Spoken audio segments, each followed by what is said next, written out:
I've got the answer right here, ladies and gentlemen, to everything that ails you. Now step right up.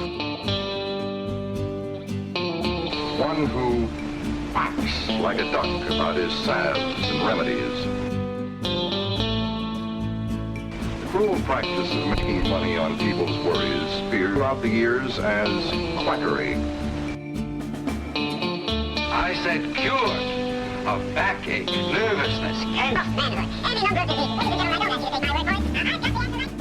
Howdy, folks, and welcome back to Quackery with your hosts here, Dr. Will the Pill and John Boy, who's freshly inked since last episode. He's got a sweet tattoo of the alignment of the planets on when you got married. Yeah, May 23rd. It's pretty cool looking, man. It is pretty cool looking. It looks like, now, where is Uranus in regards to the... Oh, my God. I don't know. Which one is that, the planet? I should know that. Well, you got, Venus, Mercury... Oh, no, Venus, Mars, Earth. Earth is third rock from the sun. And then...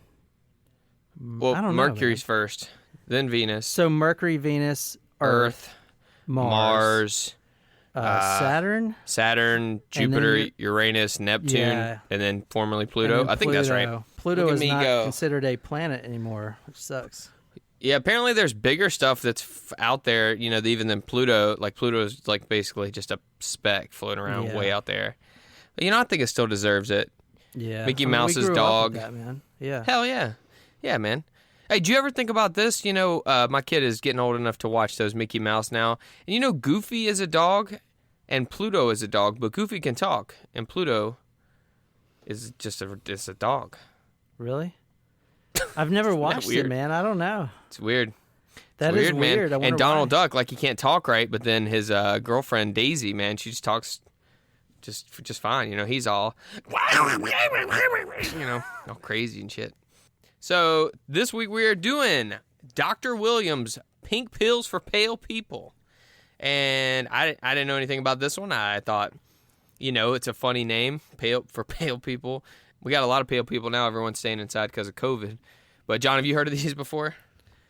No, I've never, but it sounds like it gives you an instant tan. Like, where's this going? It does, right? Pale people. No, so Dr. Williams' Pink Pills, it was actually an iron supplement in the late 1800s, early 1900s, obviously. That's, when usually all the patent medicine shit gets going, right? That's all I'm going to tell you about them for now. We're going to lay it out here, okay?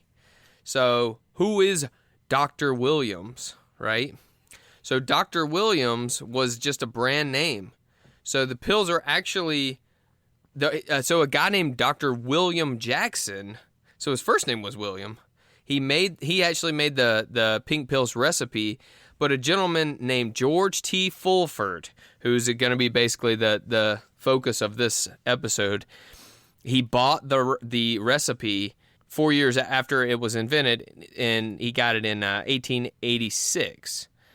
He got the recipe for the old Pink Pills made by Dr. Williams, or I guess it would be like Dr. Will's tonic. But anyway, George Fulford, he's from Brockville, Ontario. He's a Canuck.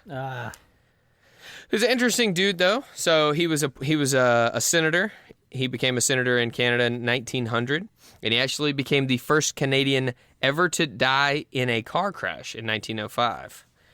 So a little spoiler alert there. Gone before his time. They drive on the same side of the road that we do? I'm not sure. Yeah. Yeah, okay. They do. Yeah. Hey, these pills. Just drive right across the border. So I'm looking at a picture of these pills.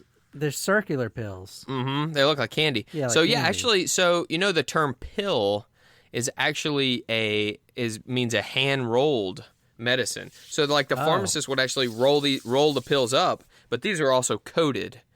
So that's what the pink is. I'll talk about that here in a little bit. So yeah, a pill is actually, and they had different measurements for what a pill was. Like they were measured in grams and shit like that, these weird measurements. And now, in grains, that was another one. They measure some stuff in the pharmacy now in grains still, instead of milligrams and all that. But Yeah.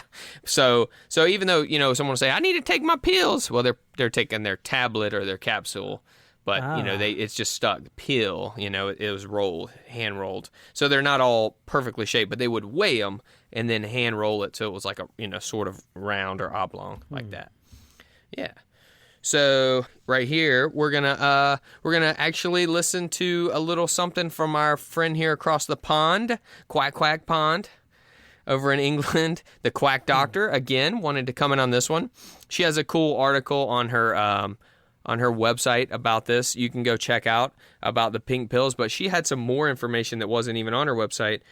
So we're gonna start with a little short clip here. So let's look at where it all began for the pink pills for pale people. Well, with patent medicine origin stories, you do have to take them with a pinch of salt because you can get a lot of apocryphal elements that come into them over the years. But the story goes that there was this Canadian country doctor called William Jackson, and he lived near Brockville, Ontario. And he'd formulated a product for his patients, which was a coated iron supplement. So ordinary iron pills, but he put this pink coating on so that people's teeth wouldn't get stained, which is a common side effect of taking an iron supplement. He apparently couldn't keep up with the demand for these pills, so he asked a local dispensing chemist called George Fulford to make up the pills for him. Fulford had already been interested in going into the patent medicine trade, but hadn't really found the right product to make a go of this. He thought that the pink pills could be the thing that would make his fortune, so he negotiated with William Jackson and bought the rights to the formula for them and then went into production. He started that in 1890 and he was able to make it really take off in a stratospheric way. Within a few years, it was supposedly in nearly 90 countries. I mean, that was according to the company, it might not have actually been that many, but it was certainly in many parts of the world. And Fulford himself became a multi-millionaire. He was already very active in local politics, but in 1900 he was also appointed to the Canadian Senate. So he was this really high-profile businessman and politician. He had a huge mansion built called Fulford Place, which was in Brockville, and that is still standing. It's now a museum. She has a lovely voice. She certainly does. She needs to Patent medicine. Yeah, she needs to do audiobooks and stuff. I could definitely listen to you can sell her. Yeah. All right.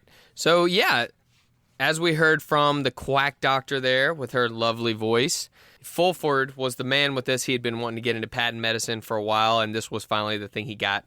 Didn't have to spend too much money to grab the patent for it. He took a different approach that made him more successful than anyone else, and I thought this was really cool. So his advertising was revolutionary. He actually basically, I'm not sure if he invented it, but he really made popular what's called advertorials. Have you heard of this? Yeah, I have. So yes. So people do it now in the Garcinia world. So the FCC requires you to make it blatantly obvious that it is an advertisement. So you have to put the word advertisement in bold letters, or the word advertorial, or you can just cloak your IP address and go through a server in Bermuda or in and Burma. Put a fake. So what John is talking about is these are fake. Well, they could be real, but these are testimonials, quote unquote, from customers that they paid to put in newspapers, right? So here's one right here I'll read for you that they put in here. It's called. It was titled "Miraculous Cure," and it's in a newspaper clipping, and it says Richard D. Creech of 1062 2nd Street, Appleton, Wisconsin says, our son Willard was absolutely helpless. His lower limbs were paralyzed, and when we used electricity, he could not feel below his hips. Finally, my mother, who lives in Canada, wrote advertising the use of Dr. Williams' pink pills for pale people, and I bought some. This was when our boy had been on the stretcher for an entire year, helpless for 9 months. In 6 weeks after taking the pills, we noted signs of vitality in his legs, and in 4 months he was able to go to school. It was nothing else in the world that saved the boy than Dr. Williams' pink pills for pale people. From the Crescent, which is the paper, Appleton, Wisconsin. And so then at the bottom it shows the big advertisement, Dr. Williams Pink Pills for Pale People. I'll put it up on quackerypodcast.com. So basically, like these advertorials or the fake testimonials, it'll go at least half of the testimonial without saying anything at all about the product. It'll just say like, oh, they were in such bad shape, and then we found something that worked, and then what? Oh my gosh, what could it be? Oh, it's pink pills for pale people from Dr. Williams. Aha! I gotta get me some. Worked for them. You know, you're wondering why someone would put that shit in the newspaper. The secret of Fulford's success was in his marketing. He invested heavily, as in hundreds of thousands of dollars, in all kinds of advertising formats. So there's lots of newspaper advertising, but there are also things like flyers, pamphlets, signs on buildings. He'd make little books that purported to be a family medicine reference book, and then when you looked anything up, the cure would always turn out to be Dr. Williams' pink pills. He paid out for properly written advertising copy, and he also tailored everything to apply to whatever local area the product was being promoted in. So if, for example, you lived in Lancashire in England, you'd see testimonials from other people who lived in Lancashire. They might also name hospitals that the patient had been in before trying the pills. So it was things that were all very familiar to the reader, which helped to make it sound trustworthy and like a good old local family medicine. They do things like invest in translating the ads into Welsh for the Welsh newspapers, and a lot of patent medicine companies wouldn't bother with that. They'd just use the same printing blocks as for the English language papers. But Fulford really reached out to people where they were and presented the pills as this good old reliable remedy that everybody in the community swore by, which did work as a marketing ploy. One of the ways in which he presented the product in newspapers was to put in little bits that looked like editorial. It would be a story with a headline about a miracle cure that had occurred in the local area, and you'd get several paragraphs in before it would start mentioning that the pink pills were what had made this cure happen. So these were supposed to be journalistic reports. The company claimed that whenever they heard about one of these miracle cures, they'd send a trustworthy journalist out to investigate the case and report on it. Now, of course, actually these were just paid ads, but it was one of the ways in which they made it look like something that was really reliable and that everybody in the community would want to use. Can I just make one comment? It's just so weird. Pink pills for pale people. I don't think, like, in my mind, that wouldn't sell at all, but apparently I know, right? Yeah. And I mean, I thought the same thing. I was like, wow, like, I'm not a pale person. Yeah. This is weird. So I'll get into why that it sold so well, okay. Right? Why was it for pale people? We'll start with that, right? So people who had iron deficiency typically are pale. Oh, okay. So that people who had iron deficiency, pale, weak, they would go in and get these iron pills, right? So we'll talk about what forms iron comes in. Typically, there's 3 forms, and then there's a liquid form right now, and they all give differing forms of elemental iron. What that means, so there's like ferrous fumarate, ferrous gluconate, and then ferrous sulfate are the main kinds you're going to see, and they provide different percentages of elemental iron based on which form, because they're more readily bioavailable. Our body can more easily use the iron. Basically, elemental iron would be how much actual iron you're going to use from it, and then the rest is oxidized or chelated or some shit in your body, and it just, you pee it out or whatever, poop it out. Oh, here's a fun fact though for you. So, vitamin C will increase the absorption of iron by making more of it elemental iron, non-heme or the non-elemental, the part that's not going in for hemoglobin, obviously. It binds it to it, and then it makes it so your body can absorb it, so then you get an increase. So yeah, if you're iron deficient now, take your shit with vitamin C and you'll get an increase. Oh my God, because I believe I am iron deficient, or at least that's what everyone tells me, because I chew a lot of ice, and I guess that's the thing. If you chew ice, I've always heard that too. Yeah. You know who told me that the first time? Who? Somebody who lived in Gilbert. He's probably the same guy that told me. Shit you not. Probably is, man. Everybody in Gilbert thinks chewing ice means that. No, I've heard that outside of that, too. That was the first place I heard it, because I chewed ice, and they were like, man, you probably anemic. I was like, what do we think? There's iron in the ice chips? I don't know what that. Yeah. I've heard that, though, before, since then, too. So not just people in Gilbert think that. But that is funny that you Gilbertians. Okay. The main ingredient in pink pills was iron sulfate. It's possible that there's a bit of variation in the formula between different countries, but in general it was just an iron tablet, nothing very weird or wacky, and it wasn't going to harm you unless you took loads of it.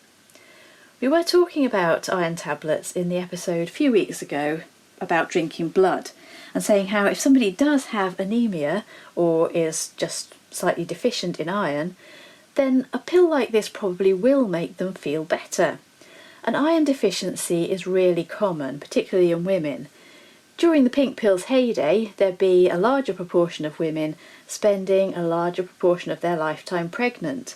Plus, there were all sorts of dietary deficiencies and various conditions that could create iron deficiency in other sections of the population too. So there were lots of people around who might genuinely feel some benefit from these pills. That means that they're more likely to recommend them to other people, and that's one of the ways in which a product can remain popular and have a good reputation for being effective, even when it's not doing those amazing miracle cures that pop up in the advertising. We'll get into, like you said, like what the hell is with the pink, right? Well, I actually couldn't find out any reason that they particularly went with pink. It just, they coated them, like we heard the quack doctor say, because the iron, it will stain your teeth. Just the way that the formation of the iron. So actually, even now, if you take the liquid iron, you have to be careful because it can still stain your teeth now. So you want to drink it with a straw or like mix it with something so it doesn't stain your teeth as much. So to get around that, they coated it with pink sugar. But the funny part I found was, you know where the pink dye came from? It's something called carmine. Have you heard of carmine? I've heard of that word. I'm pretty sure. Maybe not though. Dude, this shit is crazy. This is gonna blow you away, man. This is why people listen to this show. You're gonna learn something crazy today. Okay, carmine is still used today. It is made from dried beetles. They make a dye from beetles, and we use it to color stuff today, like Tropicana. The different colors, like the some of the different red, pink colored Tropicana. They even would sometimes color meat with it so that it looks more pink and appetizing. Yeah, dude, it's true. Look, so it's called the beetle is called a cochineal, and they'll dry them, and it's not as big anymore because so many people have food allergies that there were some people who were allergic to the beetle, chitin or whatever the shit. But dude, isn't that crazy? Yeah, because I'm drinking a pink drink right now. It's probably got beetles in it. Look it up. It could be carmine colored, man. Isn't that crazy? Dude, shit? that is... People are always like, oh, I'm too grossed out to eat a bug. Yeah. Guess what? You probably have. That's which is so... just dude, crazy. I feel like they should it's that like on the refined label. and shit, but isn't that... Yeah, but they had to start doing that because people would get allergies to it. Like for the longest time... Yeah, so they actually said carmine instead of ground up beetle, which was they should put ground up beetle. instead of oh, do you remember this shit? What? All right, so I don't know if you had you're my age. You remember like you were drinking like Mellow Yellow and Sunny Mountain Dew and shit, and it had like yellow number 5 dye. And Sunny D, all of that stuff has like yellow number 5. Did you guys and your friends ever say yellow number 5 made your penis smaller? What? No. That was like the rumor, man, around where I grew up. It was like, if you drink yellow number 5, it's gonna make your penis smaller. So no one wanted to drink like Mountain Dew and stuff because it'd be like, oh, it's got yellow number. It's just a dye, probably made of beetles. Holy shit, dude, that is really disgusting. Kids always come with the stupidest shit. Isn't that really weird? Yeah, disgusting. look that up. Look up a cochineal and look up carmine and cochineal. Dude, you will see it's true. But a lot of it now, they'll use a certain kind of plant-based carmine, it says, for the coloring. Good. But yeah, it's like a shade of pinkish red. That shit's crazy, right? Okay, so far, other than the fact that it was colored with beetles, not really quackery, right? Iron supplements for pale people, probably pretty legit, right? Well, if you take a look at the pamphlet that it comes with, then you'll see why it's on this show. Here is I have an actual printed list that I zoomed in from the pamphlet that it comes with. There's a whole bunch of shit, but at the end, it's got all the different stuff that it will treat. Okay, let me go through these. These are things that they put in the, like, basically package insert that have been cured by Dr. Williams' pink pills. Paralysis, locomotor ataxia, spinal disease, anemia, pale and sallow complexion, palpitation of the heart, consumption and decline, general debility, sleeplessness, St. Vitus dance, which I assume is a form of like epilepsy, rickets, which is actually you should just take calcium, not this. Loss of vital forces, rheumatism, sciatica, maliciousness, pimples, eczema, and skin disorders, neuralgia, nervous headache, sick headache, and indigestion. I don't know what the difference in a nervous headache and a sick headache is. Chronic liver complaint, after effects of influenza, scrofula. Does that have something to do with scrotum? It might. That's why I was interested. Have you ever watched Always Sunny in Philadelphia? Oh yeah. You remember Rickety Cricket? Yeah. Did he have Rickety rickets? Cricket. Is that what rickets He did have is? rickets when he was like a kid and he had to wear the the braces and stuff. But I mean, rickets is like a condition no one gets anymore in America because like if you just get proper nutrition. Oh, okay. It's like osteoporosis, but for kids. You get all like rickety cricket. Dude, what a great character. Rickety cricket. Scrofula is actually where you get tuberculosis in different parts of your body outside of the lungs. So I'll get into TB in just a second because that's very important for this. But kidney diseases and the following disorders of women. We should have included these on our hysteria. It says suppression or excess of the menses, hysteria, change of life, which I guess would be menopause, or leukorrhea, which is in parentheses, whites. Leukorrhea, they call it the whites. That'd be white or yellowish vaginal discharge, which I guess it has to do with estrogen imbalance. So it's not like at first I saw that, I thought it was like an STD type of thing, but no, it has to do with, estrogen imbalance. So basically you could just say hysteria, because that's what they're saying. It's a laundry list here, as we've seen many a time. So what is consumption? Reminds me of watching Tombstone. Oh, Doc Holliday had the consumption. It's tuberculosis. This is what they call tuberculosis or TB. So this is from the World Health. Yeah, it was an old-timey term for it, for tuberculosis. Mm-hmm.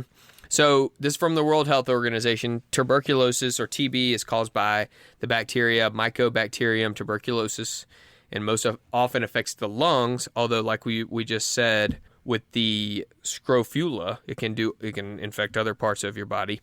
It's spread through the air when people with TB cough, sneeze, or spit, and you just only have to inhale a few of the germs to become infected. So very contagious. And every year, 10 million people will fall ill with TB. Despite it being a preventable and curable disease, 1.5 million people die each year, from TB, making it the world's top infectious killer. And these are people in like third world countries. So is there I think you get a shot, right? Is there a shot? Or... Yeah, we basically have it. Remember, you get that TB skin test? Oh, no, I know what you're talking about. And then if it turns like a certain color in a couple of days or something like that.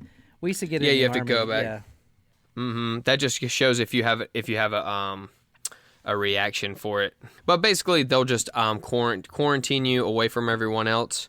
It should go away really fast. If you had no reaction, you'll get like a really bad, either raised or it'll like get like sort of like bumpy if you have a positive reaction. But they will just quarantine you, treat you with antibiotics, and you'll be good. You'll be good to go in America. So everybody's probably familiar with the kinds of modern dubious products that say they may help with this or that happens to be wrong with you. But in the time of the pink pills, they didn't need to be that vague. They could afford to be much bolder about the claims they were making. And one of these claims was that they could cure tuberculosis outright. Not only that, but they said that they were responsible for the first known cure of TB in England, so they'd broken the record of curing TB for the first time. This is from a pamphlet which is held at the Wellcome Collection here in London, and it describes the case of somebody called John Rogers, who lived in Devon in the south of England. He was in his 20s and he worked as a monumental mason. He started off with TB in the bones of his foot. Now, most often tuberculosis is associated with the pulmonary version of the disease, but it can affect the bones as well, and this is what happened to this man. It developed into affecting his entire body, and he was in hospital initially for 6 weeks. He tried going back to work, but he just got worse and worse.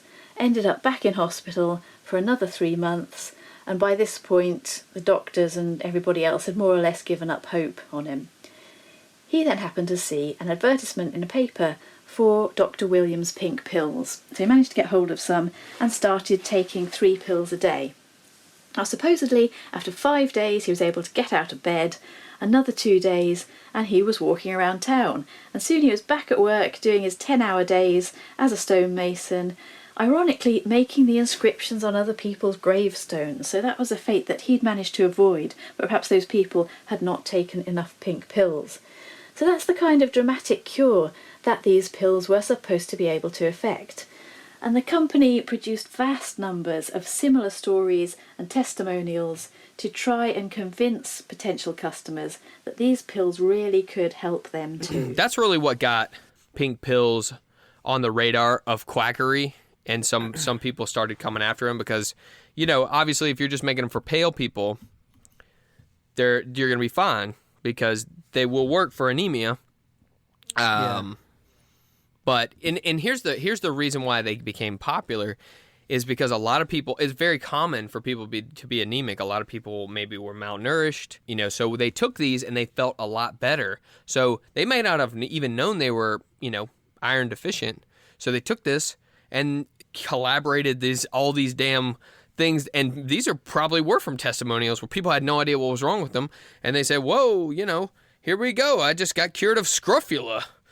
But they just probably were a little mildly anemic and they got iron, and it was popular because it wouldn't make your teeth, turn your teeth brown and all that good stuff. So what the hell was in these bad boys, right? They definitely included ferrous sulfate, but they said it was actually a lot weaker than the commonly prescribed iron, so people would have to take more. In 1909, the British Medical Association looked at them and they found that there was iron sulfate, potassium carbonate, magnesia, powdered licorice, and sugar. Approximately 1/3 of the iron sulfate had oxidized, so it had become basically your body couldn't absorb it. And that was due to it being very carelessly prepared, the person said. And after that, we'll talk about what happened to them after the 1909 investigation. So how much did they cost? It was 50 cents a box, or $2.50 for 6 boxes, like a pack or whatever. And so, like I said, it got the reputation as a cure-all, and it got, due to his advertising, it got to 87 or 90 countries, whatever that the quack doctor said. I saw a couple different things on there, and he became a multi-millionaire. Now, this is some crazy shit here. It said, so at 1900, George Fulmer had allegedly spent over 200,000 pounds, dollars or here, but pound, British pounds, in England alone on advertising in 1900. Jesus. That is what did we say, 30 times the value, so $6 million in advertising in Great Britain. This man was all in, and it was working. Yeah. I mean, in the advertising. So advertisers do that today too. Like, there's guys that will spend, $20,000 to make $22,000. They'll spend $20,000 in advertising, and then their return will be $22,000. So they'll as long as they're profitable. But that's a lot of money back in the day for advertising. Holy shit! Isn't that crazy? That's insane. That is nuts. I wonder if he was spending that much because, pink pills for pale people, it doesn't really like grab me. It's not like the picture of Satan in his underwear. You know what I'm saying? It's like it felt like you have to spend a lot of money for people to notice it. Well, so his other thing was he did targeted ads, basically. He was like the originator of targeted ads too. Nice. So not only would he do the fake testimonials, but he would put out in local papers. He would use local people and talk about local doctors and locations, and he would put that shit in everywhere. So you'd have like people who, I guess he would research everywhere, every which little place, and just drop it in their local newspaper, like people who they would recognize, and they'd be like, oh, well, shit, if, Johnny Walker, I know him, man, he's the mayor here. If he says it works, shit, it's gonna work. I love that, man. Dude, that shit is genius, right? Yeah, it worked too, man. Yeah, that's amazing. The proof that it worked. Okay, he built this thing called Fulford Place, which is a 35-room, 200,000 square foot mansion up in I guess in Ontario. And here's something cool, a little tidbit for you. Do you remember the Olmsted brothers? The name might ring a bell for you. They work on gardens and parks. Landscape engineers, very famous. I don't remember. From the Columbian Expo in Chicago. Yeah, remember in Devil in the White City, that was Olmsted. That was the guy who designed the park. You remember he did all the flowers and shit? Yeah, and he designed. Those guys designed Central Park. So Fulford had a private garden made by these guys, which is like a national landmark. It's like one of the few examples you can find where they made a private thing. They designed Central Park. Yeah. In New York. Oh yeah. It's crazy. Yeah. Oh man, I want to read that again, dude. Oh, such a great book. I know we talk about it so much, but it is really good. So you're more of the the architect. I'm more of the serial killer aspect of that book. That's what was funny for me. Well, we're talking about The Devil in the White City by Eric Larson, right? Eric Larson, yeah. Funny for me, yeah. I started reading it because I wanted to know about my boy, H.H. Holmes, the pharmacist, doctor turned killer with his, murder mansion hotel, which is freaking just like it's like if a kid just started rattling off a story. They were like, he was a doctor, but then he was a pharmacist, but then he wanted a hotel, but he murdered people, and he shot them down little chutes and chopped them up, and he also had a lot of women, and it's like, you gotta have to keep your story straight, man. Yeah. But I actually found out through the book that I liked the development of, because it's like two books in one. They go parallel. It's like how the Chicago Expo goes on, and all the hard, how difficult it was to build it back then, and then all the stuff with him too, and actually started liking the Expo stuff a little more. Yeah, it was crazy. It's a great book. That's a fantastic book. I haven't read any. I have his other books, some of them. I haven't read them, but that is a great book. Oh my god. We talk about that all the time, too. All the time. All the time. So in 1879, he served as an alderman in Canada for 12 terms. It's basically like city council. And then he moved up to being kind of mayor. And then he was elected to the Canadian Senate in 1900, and he served as a senator in Ontario until his death. Which, as we said, 1905, he actually was killed in an automobile accident, and he was the first Canadian ever to die in a car crash, which is kind of interesting. Yeah, I think it was in a steam power. Hold on, let's listen to this clip from the Quack Doctor, and she'll tell us about his death here. Sadly, however many pink pills you take, or however many millions of pounds you make, you're still going to die like everybody else. And George Fulford had a particularly tragic demise in 1905. He ended up with the unfortunate claim to fame that he's thought to be the first Canadian to die in an automobile accident. It didn't happen in Canada, but in Newton, Massachusetts. He was being driven along in this big 20 horsepower touring car. They were going down the street at 15 miles an hour, and they went round a junction at the same time as an electric car was coming from the other direction. They collided, which threw Fulford and his driver and their other passenger out onto the road. In the electric car there happened to be a student nurse called Jenny Thrasher. She wasn't hurt at all, and she leapt out and immediately started attending to the injured people, and she accompanied them to hospital as well. But it was too late for two of them. The driver, Louis Ziriax, had fractured his skull, and he died 3 days later in hospital. Fulford was not at first thought to be in danger of death. He'd twisted his leg badly, and he had a few other injuries like broken ribs and various cuts. So although that wasn't great, they weren't considered to be life-threatening at first.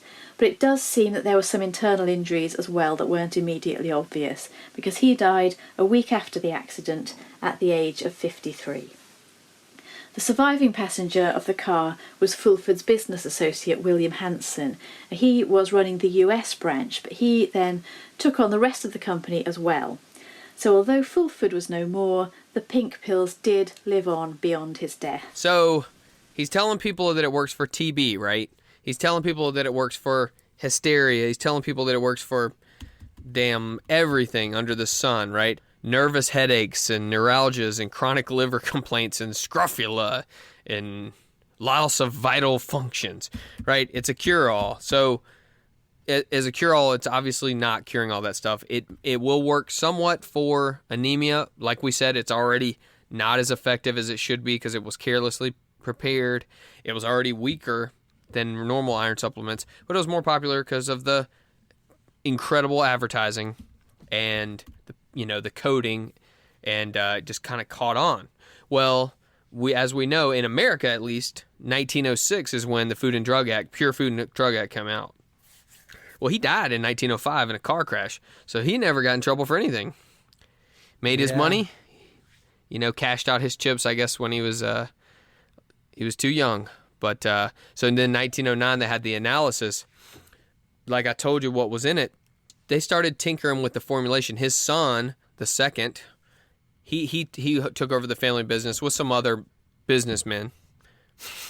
And they kept changing the formulation after that, trying to stay like kind of one step ahead of places, things like the FDA and the British Medical Association and all these different things. So it just like they would just change the ingredients and just keep advertising for different things all the time. So like even at one point they put a bunch of aloe vera in there and it was a laxative. I didn't even know aloe vera worked that well as a laxative. I just knew for sunburn. Yeah. But yeah, if you take a bunch of aloe vera, it'll make you shit. That's crazy. I actually saw some in the pharmacy the other day. There's like this 3-gallon jug. It just says aloe vera and it has laxative on there. And I was like, oh my God, who would drink all of that? Jesus. I'll tell you who would. Probably old people. They love the laxatives, man. That's the most important thing to them is the early bird dinner and going poop. That's it.